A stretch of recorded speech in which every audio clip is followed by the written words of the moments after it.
With my dad specifically, I've had years where I haven't spoken to him.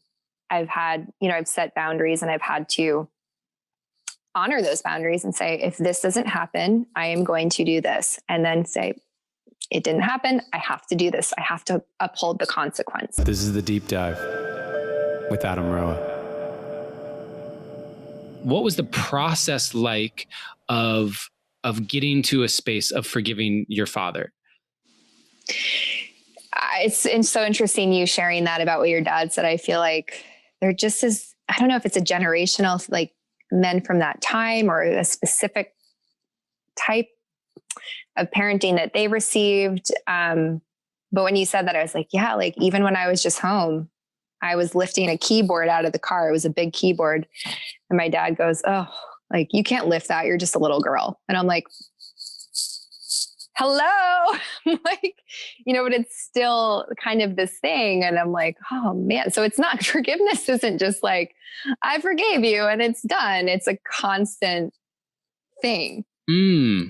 It doesn't stop, because the alternative for me with this specific relationship is I don't have this person in my life, or I have a very specific relationship that works for me where I know certain things are going to happen no matter how many boundaries, bless you, I have. Thank you. I tried to mute myself before. Yeah. So I think I actually forgot what your question was about forgiveness, but I was just saying the process of it, because what you spoke to that I'd love to build upon is when you said forgiveness is not like a one-time thing.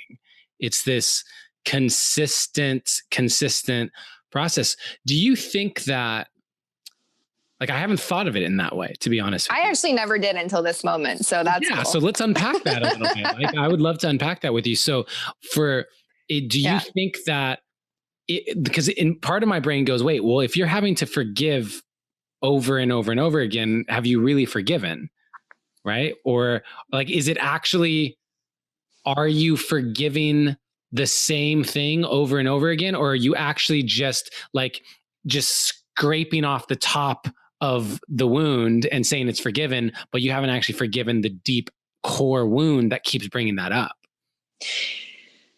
Great questions. I'm going to compartmentalize a little bit so I can kind of get to each part. I'd say as far as the deep wounding, just with this specific relationship, and to be honest, it's a weird thing to say, but if this were a romantic relationship where this dynamic would consistently play out, or even a friendship or something, it would be a relationship that I would eventually exit.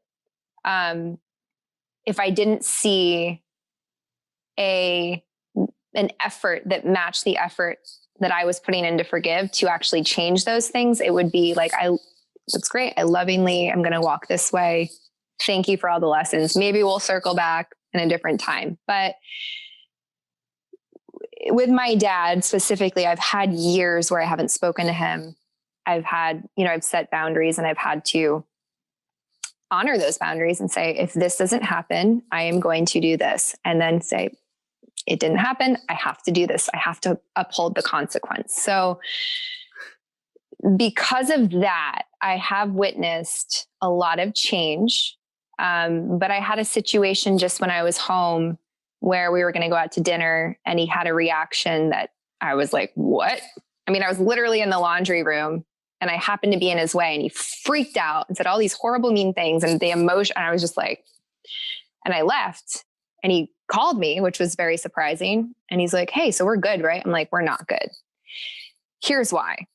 He's like, okay, well, I'd love to try this again. And I'm just like, mind blown. I'm like, wow, all these years of like really consistently being able to stand by my boundaries has shifted him a little bit, because I can only control how I'm going to handle it. So I'm like, that's cool. And so I get there and he said, yeah, I'm sorry you thought I was upset. And I said, that is not an apology. Try again.